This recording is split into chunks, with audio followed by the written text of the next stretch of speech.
Bismillahirrahmanirrahim. Assalamualaikum warahmatullahi wabarakatuh. Alhamdulillahirrahmanirrahim. Kita dapat bertemu kembali dalam kegiatan pembelajaran mata pelajaran fikih kelas 11.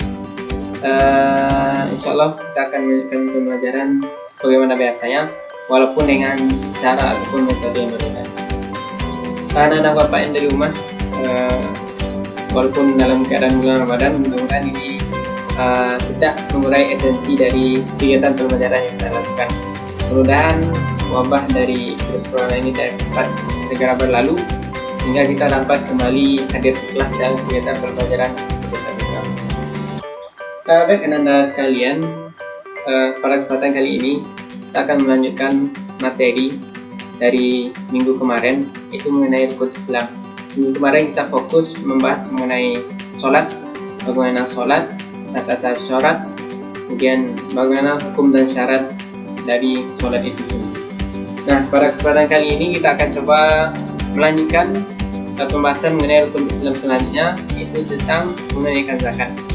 Jadi ada beberapa poin yang akan kita bahas pada kesempatan kali ini, dan alhamdulillah Bapak sudah ada membuat skemanya. Dari zakat ada beberapa poin yang akan kita bahas ataupun kita pelajari. Yang pertama itu dari konsep dari zakat itu sendiri, apa pengertian dari zakat itu baik secara bahasa maupun istilah. Kemudian nanti akan coba kita bahas bagaimana macam-macam dari zakat itu. Ada zakat fitrah dan juga zakat mal. Coba nanti kita bahas secara satu persatu. Kemudian kita lihat juga apa undang-undang yang membahas mengenai zakat yang dikeluarkan oleh pemerintah. Lalu terakhir nanti baru kita bahas apa hikmah disiarkannya zakat oleh Allah SWT. Ya, sebelum kita lanjutkan, mari kita awali kegiatan pembelajaran dengan melafazkan basmalah. Kemudian anak-anak sekalian, jika ada yang masih bersantai-santai ataupun belum fokus, silahkan fokus terlebih dahulu. Dan jika nanti sekiranya ada yang perlu dicatat, silahkan disiapkan alat tulisnya terlebih dahulu. Baik, kita masuk pada materi kita hari ini. Semoga dapat materi yang disampaikan menambah pemahaman kita sehingga tidak mengurangi esensi dari kegiatan pembelajaran yang seharusnya kita laksanakan secara tepat. Baik, anak-anak yang sekalian, mengenai zakat, pertama kita bahas mengenai pengertian ataupun konsep dari zakat itu. Secara bahasa, zakat berarti tumbuh dan berkembang. Kemudian dalam pengertian lain juga diartikan sebagai sesuatu yang suci. Ya, maksud dari tumbuh dan berkembang ini adalah ketika kita memberikan zakat kepada seorang yang berhak menerimanya, maka orang tersebut akan mendoakan kita sehingga bertambah keberkahan dan berkembang harta yang kita berikan kepada orang tersebut. Kemudian kenapa dikatakan suci? Artinya adalah bahwa zakat ini mensucikan harta seorang dari hak-hak orang yang berhak untuk menerimanya. Karena sering kita dengar bahwa setiap harta yang kita miliki adalah hak orang lain di sana. Maka untuk membersihkan harta kita dari hak-hak orang tersebut, maka salah satu bentuk penyalurannya adalah dengan cara zakat. Baik, itu dari segi konsep zakat. Ya. Kemudian sering juga kita dengar ada istilah lain dari zakat, ada infak dan juga sedekah. Ya, ini merupakan tiga cara membelanjakan harta di jalan Islam yang diperintahkan oleh Allah Subhanahu wa taala. Pertama tadi kita bahas mengenai zakat, yang kedua ada infak, yang ketiga sedekah. Apakah ini sama? Tidak. Jadi antara infak, sedekah dan zakat ada perbedaan masing-masing. Pertama dari segi hukum dari zakat itu sendiri adalah wajib fardu ain bagi setiap orang yang sudah berhak untuk membayarkan zakat. Kemudian dari infak sendiri, infak itu ada yang wajib, ada yang sunnah. Wajib seperti zakat itu termasuk infak yang wajib. Kemudian infak wajib lainnya misalnya adalah nafkah seorang suami terhadap keluarga dan juga istrinya, itu merupakan infak yang wajib. Kemudian sunnah seperti kita berinfak seperti biasa, misalnya dari seorang anak berinfak kepada orang tuanya. Ya, kemudian sedekah. Sedekah sendiri hukumnya tidak ditemukan secara pasti, namun yang pasti itu adalah suatu yang sangat dianjurkan. Kemudian perbedaan lain adalah dari segi materi yang akan diberikan. Kalau dari zakat sendiri yang diberikan adalah bahan-bahan pokok ataupun suatu kebutuhan pokok yang untuk memenuhi kebutuhan kita sehari-hari. Sedangkan dari infak sendiri adalah sesuatu benda yang diberikan berupa materi. Materi berupa baik itu berupa makanan ataupun berupa uang. Namun perbedaan terjadi pada sedekah. Sedekah ini segala sesuatu yang kita infakkan yang dapat bernilai kebaikan apapun itu, baik itu berupa materi, baik itu berupa pikiran, berupa doa, ataupun berupa perbuatan-perbuatan lainnya. Maka setiap perbuatan baik yang dilakukan itu jatuh pada masuk pada yang namanya sedekah. Jadi itu. Kemudian kita lanjutkan, itu tadi perbedaan antara zakat, infak dan juga sedekah. Kemudian dari zakat kita kembali kepada pembahasan kita mengenai zakat. Zakat sendiri terbagi menjadi dua, itu ada zakat fitrah dan juga zakat mal. Baik, kita bahas satu persatu. Apakah sama antara zakat fitrah dan zakat mal?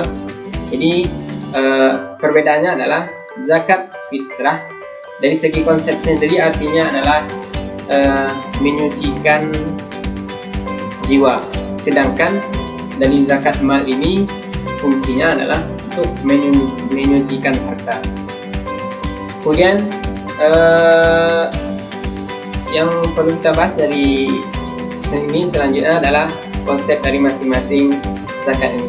Zakat fitrah secara bahasa artinya bersih atau suci, sedangkan menurut istilah adalah sesuatu yang hukumnya wajib dikeluarkan sesuai dengan syarat dan ketentuan tertentu dan dalam ukuran tertentu. Itu dari zakat fitrah. Kemudian zakat mal adalah secara bahasa berarti sesuatu yang ingin dimiliki oleh manusia. Kemudian secara istilahnya zakat fitrah, zakat mal ini adalah sesuatu yang diwajibkan bagi seorang muslim yang memiliki harta benda untuk memberikannya kepada orang yang berhak menerimanya sesuai dengan syarat dan ukuran tertentu. Jadi kurang lebih hampir sama, namun mungkin dari segi bentuk pelaksanaan dan waktunya yang berbeda. Kalau zakat fitrah ini waktunya kita lihat ada berapa macam. Ada yang mengatakan dari awal Ramadan sampai dengan akhir Ramadan. Kemudian ada juga yang mengatakan sampai dengan waktu 1 Syawal sebelum khatib berkhutbah. Artinya setelah sholat subuh pada hari raya sebelum khatib naik mimbar. Ya, ini merupakan waktu yang sangat dianjurkan. Kemudian kalau zakat amal ini sesuai dengan nisab, kemudian juga sesuai dengan kadar dan haul ataupun masa waktu tertentu, baru kita keluarkan zakatnya. Kalau zakat fitrah itu khusus pada bulan Ramadan untuk menyucikan jiwa kita. Kemudian kalau zakat mal itu sesuai dengan nasab, ukuran dan juga kadarnya untuk menyucikan harta kita. Kemudian kenapa zakat ini sering kita sebut dengan menyucikan sesuatu yang bersih? Ya, kita ibaratkan seperti sebuah bangunan. Bangunan itu ada lantai dasarnya, dan dasarnya itu yang biasa kita sebut dengan syahadat. Jadi ini merupakan suatu bangunan yang terdiri dari rukun Islam. Nah, lantainya kita sebutkan dengan syahadat. Kemudian tiang-tiangnya adalah untuk sebagai penopangnya ataupun tonggaknya adalah sholat. Sholat itu menukil. Kemudian dari dindingnya sendiri adalah yang membentengi kita dari perbuatan buruk, itu ibadah puasa, baik itu puasa di bulan Ramadan maupun puasa sunnah di luar bulan Ramadan. Kemudian yang menjadi atapnya adalah dari ibadah haji. Jadi haji menyempurnakan dari bentuk bangunan yang diibaratkan dalam rukun Islam. Lalu di mana zakat? Zakat fungsinya adalah sebagai pintu dan jendela. Artinya tempat sirkulasi masuknya udara. Jadi di sini dapat kita lihat bahwa apa fungsi dari pintu, ventilasi dan juga jendela. Ini adalah tempat keluar masuknya udara. Artinya jika ada udara-udara kotor di dalam rumah, maka dengan kita memberikan suatu ventilasi bagi rumah, memberikan jendela, maka udara itu dapat bertukar terus menerus sehingga udara-udara kotor dapat dikeluarkan. Seperti itulah zakat. Zakat itu mengeluarkan jika ada harta yang tidak baik dari kita, maka dia membersihkan hal tersebut sehingga harta kita memang bersih dan suci dari hal-hal yang tidak seharusnya menjadi milik. Baik, itu mengenai konsep zakat dan juga pembagian dari zakat fitrah dan zakat amal sendiri. Kemudian selanjutnya yang perlu kita bahas sedikit adalah mengenai siapa saja orang-orang yang berhak untuk menerima zakat. Ya, adapun yang berhak menerima zakat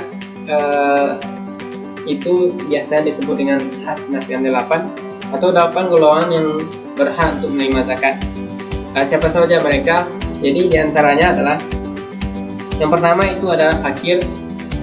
Fakir adalah orang yang tidak memiliki harta benda dan juga tidak memiliki pekerjaan untuk mendapatkan harta benda tersebut. Jadi memang mereka orang-orang yang sangat membutuhkan uluran tangan dari orang-orang yang sudah mampu untuk membayarkan zakat. Kemudian yang kedua adalah miskin. Miskin adalah orang yang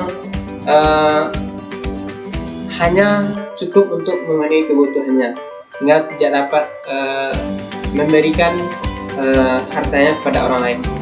Atau misalnya orang itu hanya untuk bisa hidup untuk makan sehari-hari, untuk memenuhi kebutuhan pokoknya sehari-hari, atau bisa kita bilang dengan pas-pasan. Kemudian yang selanjutnya adalah amil. Amil ini adalah orang yang diberi tugas sebagai pengumpul zakat. Jadi nanti jika ada orang-orang yang membayar zakat, jika misalnya kesulitan untuk menemukan orang-orang yang berhak menerimanya, maka amil ini membantu untuk mengumpulkannya, baru nanti menyalurkannya kepada orang-orang yang berhak menerimanya. Ya, biasanya kalau sekarang ini di Indonesia kita sudah ada berbentuk lembaga, tidak berbentuk pribadi ataupun personal, namun sudah ada lembaga-lembaga yang ada di seluruh Indonesia.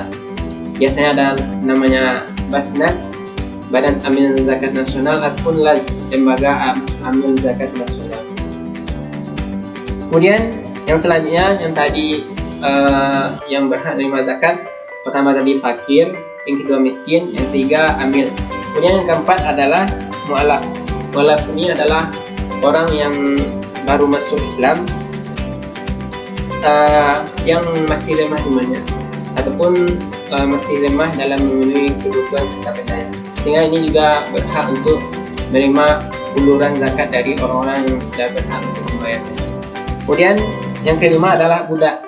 Budak ini adalah orang yang sudah memiliki kesempatan untuk merdeka, namun tidak memiliki harta untuk memenuhi kebutuhan sehari-hari, sehingga setelah dia diberikan satu kemerdekaan oleh tuannya, namun dia tidak memiliki harta benda untuk memenuhi kebutuhan pokok sehari-hari, maka dia juga bisa berhak untuk menerima dari zakat itu sendiri.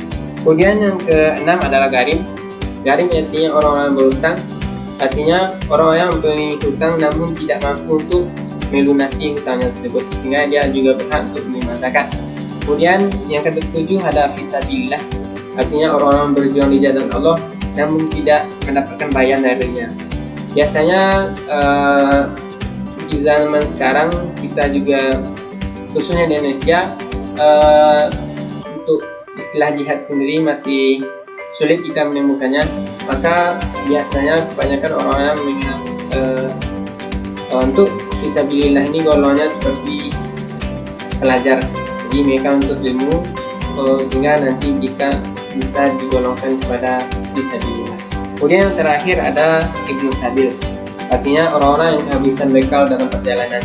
Ini juga berhak kita masukkan ke dalam orang-orang yang perlu menerima saluran zakat dari orang yang membayarkannya. Jadi itu 8 golongan yang berhak untuk menerima zakat. Pertama fakir, miskin, amil zakat, kemudian mu'alaf, kemudian budak, yang kelima, kemudian yang keenam ada gharib, yang ketujuh fisabilillah, dan yang kedelapan adalah ibnu sabil. Ya, saudara sekalian, itu pembahasan mengenai konsep zakat, macam-macam zakat, dan juga orang-orang yang berhak menerima zakat. Nah, selanjutnya kita lihat lagi mengenai undang-undang yang dikeluarkan oleh pemerintah tentang zakat. Jadi pemerintah ada mengeluarkan Undang-Undang Republik Indonesia Nomor 23 Tahun 2011 tentang pengelolaan zakat. Undang-undang ini merupakan undang-undang pengganti dari Undang-Undang Nomor 38 Tahun 1999. Jadi ada beberapa poin penting dari undang-undang ini adalah: pertama, pengelolaan zakat adalah kegiatan perencanaan, pelaksanaan, pengkoordinasian, dan pengumpulan, pendistribusian, dan pendayagunaan zakat. Jadi mulai dari pengumpulan sampai nanti pendistribusian zakat itu kepada orang-orang berhak menerimanya. Kemudian zakat adalah harta yang wajib dikeluarkan oleh seorang muslim atau badan usaha untuk diberikan kepada orang-orang yang berhak menerimanya sesuai dengan syariat dan hukum tertentu. Kemudian yang ketentuan selanjutnya adalah muzaki. Muzaki adalah muslim yang berkewajiban untuk menunaikan zakat. Kemudian badan amil zakat atau biasa kita sebut seperti tadi ada Basnas, jadi lembaga yang melakukan pengelolaan zakat. Kemudian ketentuan terakhir adalah lembaga amil zakat, sebenarnya disingkatlah adalah lembaga yang membantu masyarakat untuk membantu mengumpulkan, mendistribusikan, dan juga mendayagunakan zakat kepada hal-hal yang berhak untuk menerimanya. Jadi itu beberapa ketentuan mengenai perundang-undang zakat di Indonesia. Selanjutnya terakhir kita lihat adalah mengenai hikmah disyariatkannya zakat oleh Allah SWT. Tentu Allah menurunkan suatu syariat atau perintah tidak terlepas dari ada hikmah di balik itu sendiri. Yang pasti adalah ini merupakan bentuk sosial, karena Islam itu sendiri tidak hanya fokus pada ibadah-ibadah ritual, ibadah yang fokus pada Allah sampai kita semata, namun juga Allah mensyariatkan Islam agar dapat memantau untuk melihat kondisi sosial masyarakatnya sendiri. Jadi ada beberapa hikmah disyariatkan zakat. Yang pertama itu memberi kesucian jiwa seorang muslim dari budaya yang ditemukan dosa dan kesalahan serta dampak buruk dalam hati. Jadi intinya memang hikmah ini untuk membersihkan hati kita dari dosa-dosa yang ada di dalam hati. Kemudian yang kedua adalah menyediakan perbekalan bagi orang-orang berperang di jalan Allah. Seperti golongan tadi itu fisabilillah, orang-orang yang melihat jalan Allah SWT. Kemudian yang selanjutnya adalah menghimpun hati yang bercerai-berai dan keimanan Islam. Ya, ini juga bentuk sosial, sehingga dengan kita memberikan zakat dapat kita kembali merangkul orang-orang saudara-saudara kita yang membutuhkan. Kemudian selanjutnya adalah menimbulkan hati berdasarkan iman dan Islam. Jika berbentuk pembuktian iman seseorang sehingga dia mampu melaksanakan perintah dan syariat Allah SWT, khususnya mengenai zakat. Kemudian yang terakhir adalah tentunya adalah melaksanakan kemaslahatan, menimbulkan kemaslahatan. Ya, memang tujuan dari ini adalah baik, menimbulkan kebaikan bagi kita baik dalam kehidupan bernegara, berbangsa maupun masyarakat, maupun kehidupan sebagai hamba Allah SWT. Baik, anda sekalian, demikianlah untuk materi pembelajaran kita pada pertemuan kali ini mengenai zakat. Mudah-mudahan dapat dipahami bersama. Untuk sebagai absensi, silahkan nanti anda sekalian jawab pertanyaan-pertanyaan yang akan Bapak kirimkan. Ya, jadi untuk absensi nanti dilihat dari tugas yang anda kirimkan. Mudah-mudahan ada manfaatnya mengenai materi zakat ini, sehingga kebetulan sekarang dalam bulan Ramadan bisa kita aplikasikan secara langsung, baik itu zakat mal maupun zakat fitrah tentunya. Nah, jadi jika ada pertanyaan silakan nanti anda sekalian tuliskan dan kirimkan langsung bersama dengan jawaban-jawaban yang akan anda berikan berdasarkan pertanyaan yang Bapak berikan. Jadi nanti Lana boleh memberikan jawaban dan juga menyiapkan pertanyaan jika ada yang masih kurang paham. Ya, untuk pertemuan minggu depan, insya Allah nanti Bapak sampaikan. Mudah-mudahan COVID-19 ini dapat segera berakhir sehingga kita dapat kembali bertatap muka dan belajar sebagaimana biasa. Mudah-mudahan materi zakat dapat kita pahami. Zakat artinya suci, kemudian bersih, dan secara bahasa artinya sesuatu yang wajib kita keluarkan sesuai dengan syarat dan rukun tertentu. Kemudian zakat ada terbagi dua, zakat mal dan zakat fitrah. Kemudian zakat itu ada aturan dari pemerintah dan undang-undang, dan ada beberapa poin yang perlu diperhatikan. Ada namanya muzaki, orang yang berhak menunaikan zakat. Kemudian ada mustahik, orang yang berhak untuk menerima zakat. Kemudian ada adapun hikmahnya adalah untuk kemaslahatan kita dalam kehidupan berbangsa dan bernegara sesuai dengan syariat Islam. Mudah-mudahan ada manfaatnya. Mohon maaf atas kesalahan jika ada kesalahan Bapak dalam menyampaikan. Semoga Nanda semua sehat selalu dan dapat memahami materinya dengan baik. Terima kasih. Assalamualaikum warahmatullahi wabarakatuh.